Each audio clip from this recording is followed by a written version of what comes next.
Hi, I'm Joe Feeks, editor of Poultry Health Today, and with me are Cody Brown and Brian Fairchild, both of the University of Georgia. Gentlemen, thanks for joining us today. We're going to talk about water pressure and how it affects consumption and ultimately how it affects bird performance. But before we even talk about the study, why was the study done in the first place? Was there some event or incident that prompted you to look at this? So one of the reasons why we wanted to look at this is there's a lot of information out there about water consumption in the sense of manufacturer recommendations, things like that, but there's not a lot of numbers that are put to some of these recommendations that you see. What we wanted to do was to take what we see with the recommendations and then move forward, maybe get some numbers to apply to it, such as the performance that you get from certain levels of water pressure. And we're also seeing people increase their water pressure quite a bit. Even though these are supposed to be low pressure water systems, they're increasing the water pressure, trying to get more water available to the birds. But in doing so, we're seeing a lot of wet litter conditions in the houses, which can have impact on paw quality, broiler house environment like ammonia, just wet litter in general. Parasites. Yes. Sure. And so all of that tied together is really what prompted Cody to do this work. And so where were these studies conducted, at the university or on commercial farms? So we had one trial that we conducted on a commercial farm out in the field where we looked at the water usage in the house and looked at the patterns how it changed when you change the water pressure. We then followed that up with a pen trial on our research farm at the University of Georgia so that we could then determine some of the performance levels such as body weight, feed consumption, and look at those numbers. And what kinds of water drinkers were involved? So in the field trial, we had a lubing drinker, but for the the pen trial, we had a Ziggity watering system. And so what did you learn in your research? So what we learned is that in the field trial, the different water levels does affect where the birds drink from, the higher water usage.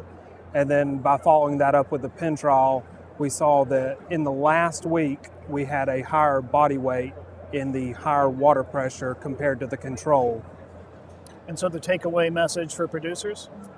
The takeaway message would be if you want to increase your water pressure, the best thing to do would be to wait till the last week of your flock before they're about to sell.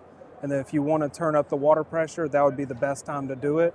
And up until that point, you would have a dry litter base. So if the litter starts to get a little wet, it's not all that bad.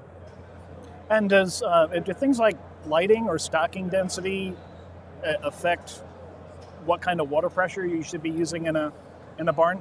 Well, based on the research that we did, we didn't look at that aspect, but that may be possible questions for future studies, and it may have an impact on the water pressure, what may be best to run in the house.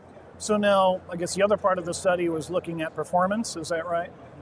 And what did you find there, and how did you measure it? So we did a pen trial at the farm where we monitored body weight, feed consumption, feed conversion ratio, and litter moisture.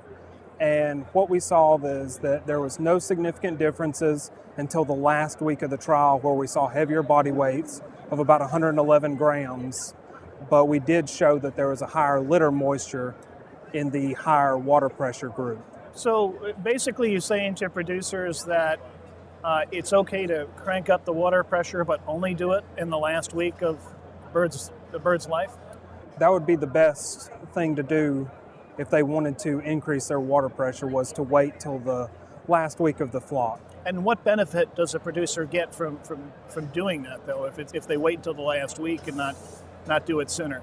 The best that they would get would be an increase in body weight and a possibly better feed conversion ratio.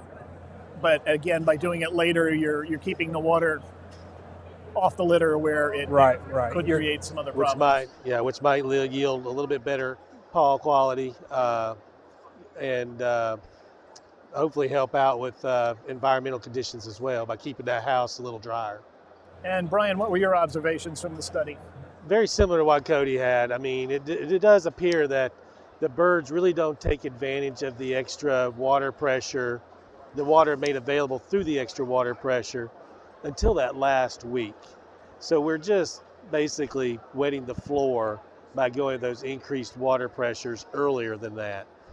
I really do think that's one of the most important things that Cody's put together on this, to show that in terms of pounds of water that goes in that bird versus pounds of meat that we gain, it's not a equal return on investment. So that's when these companies have to make a decision: is, well, we're going to give up some environmental conditions here, which could impact animal welfare audits, could impact our overall environmental quality that the birds are in, to get this extra weight.